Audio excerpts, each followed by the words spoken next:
આ જે ધારા છે ને રામદેવજી મહારાજની ધારા સમાધિ લીધા પછી કચ્છના દલ્લુ શેઠ વાણિયા રાજસ્થાનનો એને જે દીકરો દીધો દલ્લુ વાણિયાને એનું નામ પડ્યું છે રામચંદ સ્વામી. એણે પછી ભેખ લીધો એ રામગર સ્વામી. અને રામગર સ્વામીએ નળકાંઠા વિસ્તારમાં રંગપુર કરીને ગામ ના રંગપુરમાં તળાવના કાંઠે મંદિર બનાવ્યું રામાપીરનું. રંગપુર ધંધુકાથી લીંબડી રોડ ઉપર રંગપુર ગામ આવે છે અને ત્યાં રોડ ઉપર રામદેવજી મહારાજનું મંદિર છે, બહુ જૂનું પુરાણું સ્થળ.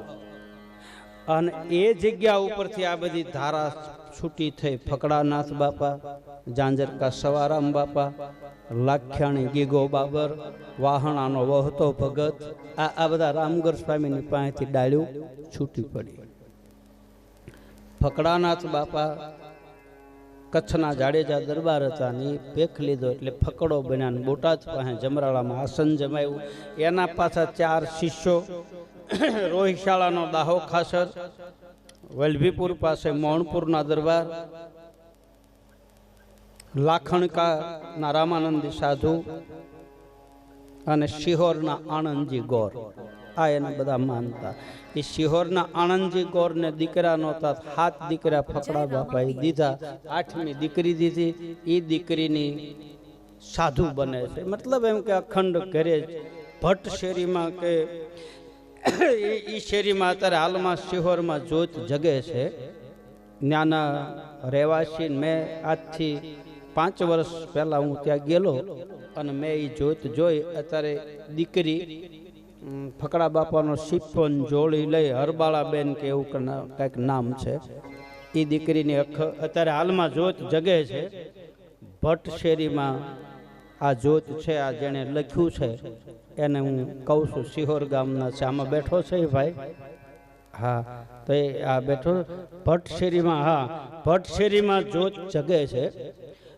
નાના એવા ગોખલાની માલપા દીવો જગે છે ને એ આણંદજી ગોરનો પરિવાર છે.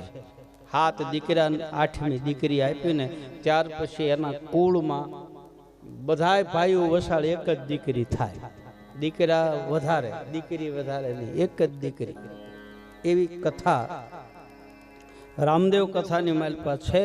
અને 5 વર્ષ પહેલા હું ત્યાં ગયેલો એ વખતે મેં આ જ્યોત જોયેલી. ભટ્ટ શેરીમાં કે પછી મહેતા શેરી એવું કંઈક નામ છે. અને કદાચ શેરીમાં ફારફેર થતો હોય, ભટ્ટને બદલે મહેતા શેરી, મૂળ બ્રાહ્મણ શેરીમાં છે. આ જ્યોત ત્યાં પણ એક જગે છે. એક જ્યોત મોણપરમાં જગે છે. વલભીપુર પાસે મોણપુર ગામ આવ્યું, ત્યાં પણ અખંડ જ્યોત જગે છે. દરબારગઢના ડેલામાં ગરો એટલે ત્યાં ફકડા બાપાનો ધોકો, એની લાકડીની જોડી છે, ન્યાય જ્યોત જગે છે. હવે આ વાત નીકળી છે ને તો પછી હું તમને હવે પૂરું કરી દઉં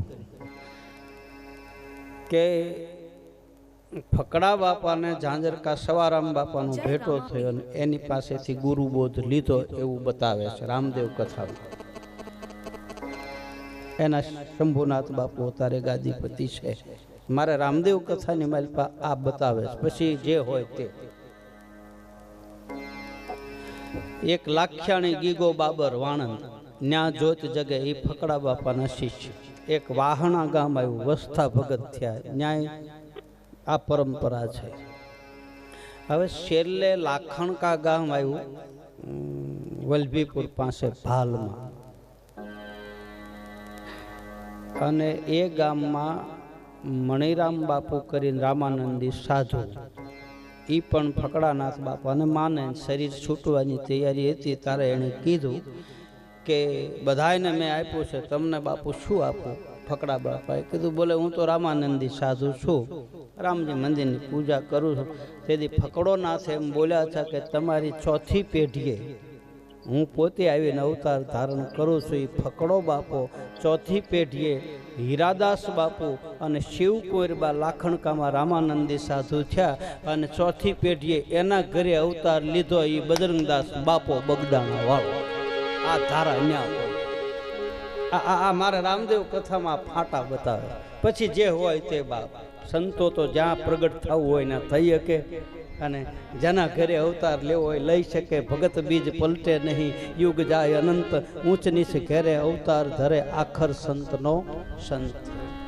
એ બગડાણા વાળો બાપો એ નિજાર પંથની ધારા એકવાર શ્રદ્ધા અને ભાવથી બોલીએ બજરંગદાસ બાપાની જય. બાપા સીતારામ.